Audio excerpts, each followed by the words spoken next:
혹시 영화 트루먼 쇼 기억나세요?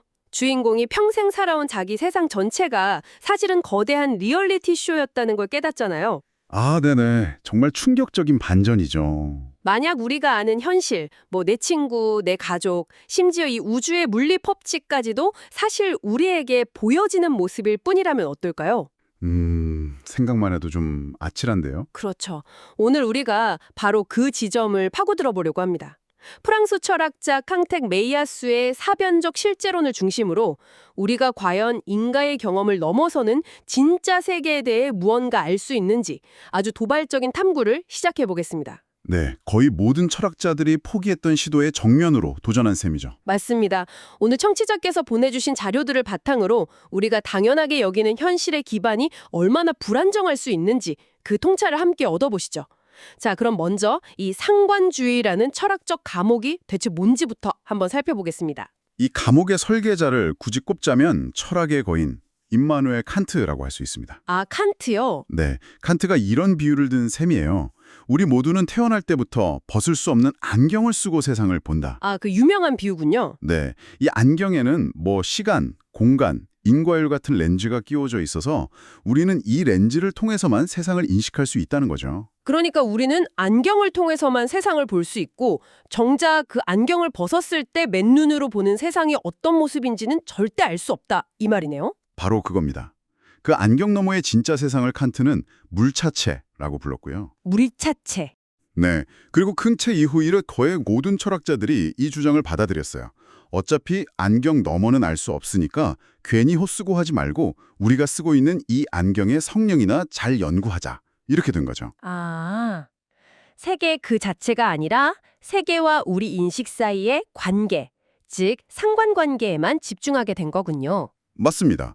메이야수는 바로 이 태도를 상관주의라고 부르면서 이게 철학을 200년 동안 가둬온 감옥이라고 지적한 겁니다. 근데 모르는 건 말하지 말자. 사실 이 태도가 굉장히 합리적이고 겸손하게 들리거든요. 저만 해도 그렇게 생각하고요. 근데 자료를 읽다 보니 메이야수는 이 겸손한 태도가 오히려 온갖 비합리적인 믿음의 뒷문을 열어준다고 주장하더라고요. 네, 그게 바로 메이야수 통찰의 핵심입니다. 합리성이 어떻게 비합리성을 낳는다는 건지 이 부분이 정말 궁금했어요. 논리는 이렇습니다. 이성으로는 안경 너머를 절대 알 수 없다. 이 명제를 모두가 인정하는 순간 어떤 일이 벌어질까요? 그 안경 너머의 영역, 즉 세계 그 자체의 영역은 이성의 판단이 닿지 않는 무법지대가 되어버리는 겁니다. 아, 이성으로 비판하거나 검증할 수가 없으니까 반대로 누가 그 영역에 대해 무슨 주장을 하던 네 말이 틀렸다고 말할 근거도 사라지는 거군요. 정확합니다. 이게 왜 위험하냐면요. 철학자들이 바로 그 알 수 없음을 방패 삼아서 각자 자기만의 절대적인 무언가를 그 빈자리에 놓기 시작했기 때문이에요. 예를 들면 어떤 게 있을까요? 세계의 본질은 맹목적인 의지다. 아니면 역사로 움직이는 거대한 정신이다. 이런 주장들이요. 이성적으로는 증명할 수 없는 것들을 마치 정답인 것처럼 내세우는 거죠. 아, 결국 어차피 증명 못할 때니 그냥 내 말을 믿어라는 식의 믿음들의 전쟁터가 되어버렸다는 거네요. 바로 그거죠. 합리적인 패도가 오히려 내 맘대로 신 만들기 대회를 열어준 셈이에요. 와, 이제야 그림이 그려집니다. 그렇다면 메이야스는 이 감옥을 탈출할 열쇠를 찾았다고 본 거고요.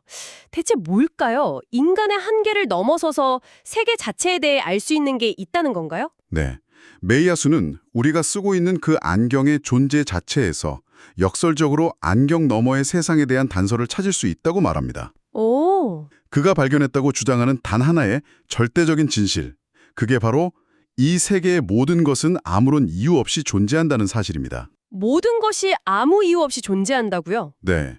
그는 이걸 절대적 우연성이라고 부릅니다. 그게 무슨 뜻이죠? 너무 허무하게 들리는데요? 존재하는 모든 것.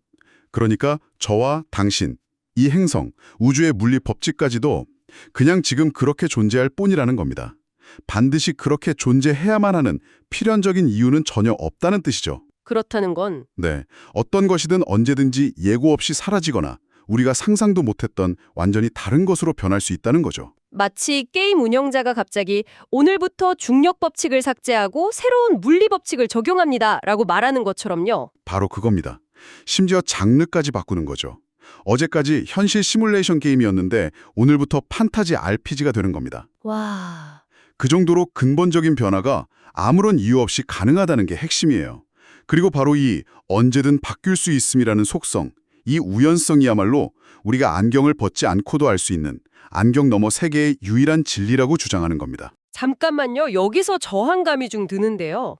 제 말은 과학 전체가 법칙은 안정적이다라는 가정 위에 서 있잖아요. 그렇죠. 인과 법칙 같은 것들이요. 네, 바람이 불면 나무가 쓰러지고 물은 100도에서 끓는다는. 근데 지금 그 가정이 그냥 우리의 믿음일 뿐이고 내일 아침에 갑자기 사과가 위로 떨어질 수도 있다는 말을 이성적으로 받아들여야 한다는 건가요? 솔직히 잘 와닿지가 않습니다. 청취자께서 느끼는 그 저항감이 지극히 정상적이고 또 아주 중요한 지적입니다. 메이아스는 과학을 무시하자는 게 절대 아니에요. 그런가요? 네, 오히려 그는 철학의 과학의 성과를 더 존중해서 다시 세계 자체에 대해 진지하게 나래야 한다고 주장하는 사람입니다. 과학을 존중하면서 과학 법칙이 언제든 바뀔 수 있다. 여전히 모순처럼 들리는데요? 그 모순처럼 보이는 지점을 파고들기 위해서 18세기의 철학자 데이비드 휴을 잠깐 소환해 볼 필요가 있습니다. 데이비드 휴미요? 네, 휴이 이런 질문을 던졌어요. 우리가 1000번, 10,000번 A 다음에 B가 일어나는 것을 봤다고 해서 다음번에도 A 다음에 B가 일어날 거라고 어떻게 100% 확신할 수 있는가? 아, 사실 우리는 그 둘 사이의 상관관계를 반복적으로 관찰하고 그걸 인과법칙이라고 굳게 믿고 있을 뿐이라는 거죠. 그 둘 사이에 필연적인 사슬이 있다는 걸 증명할 방법은 없다는 겁니다. 엄밀하게 따지면 그렇겠네요. 내일 아침에 해가 동쪽에서 뜰 거라는 것도 사실 100% 보정된 진리가 아니라 그냥 지금까지 계속 그래왔다는 경험에 기반한 강력한 추측일 뿐이니까요. 맞습니다. 그런데 메이아스는 여기서 한 걸음, 아니 한 10걸음은 더 나아갑니다. 10걸음이나요? 네. 휴은 세상에 어떤 궁극적인 원리가 있긴 있겠지만 우리가 그걸 알 수 없을 뿐이라고 생각했어요. 하지만 메이아수는 아예 궁극적인 원리나 불변의 법칙이라는 것 자체가 없다고 선언합니다. 아예 없다고요? 네. 원인과 결과라는 관계 자체가 언제든 바뀔 수 있다는 거죠. 그의 논리에 따르면 바람이 불어서 나무가 쓰러지는 대신 지구가 두도강이 날 수도 있고요. 와, 제가 바다에 돌을 던졌더니 그 결과로 달이 지구에 추락할 수도 있다는 겁니다. 그리고 이런 상상이 비이성적인 망상이 아니라 오히려 이성을 가장 날카롭게 사용했을 때 도달하는 합리적인 결론이라고 주장하는 거죠. 듣고 보니 머리가 더 복잡해지네요. 개념을 좀 더 명확히 하고 싶습니다. 보통 우리가 우연이라고 하면 확률이 낮은 일을 떠올리잖아요. 네, 그렇죠. 길에서 치구를 만나는 것처럼요. 네, 메이아수가 말하는 우연성도 그런 개념인가요? 아주 중요한 질문입니다. 결론부터 말하면 전혀 다릅니다. 전혀 다르다고요? 네, 메이아수는 자신이 말하는 절대적 우연성과 우리가 흔히 생각하는 확률적 우연성을 명확히 구분해야 한다고 강조해요.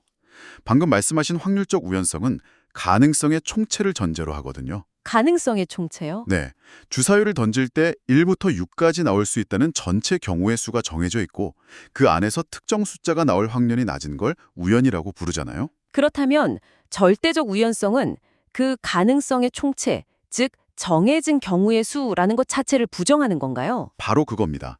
이걸 뒷받침하는 아주 강력한 수학적 아이디어가 있어요. 바로 모든 것을 담는 상자는 절대로 만들 수 없다는 증명이죠. 네, 어떤 상자를 상상하던 그 상자 바깥에 항상 무언가가 존재한다는 겁니다. 메이아수는 이 아이디어를 현실에 적용해요.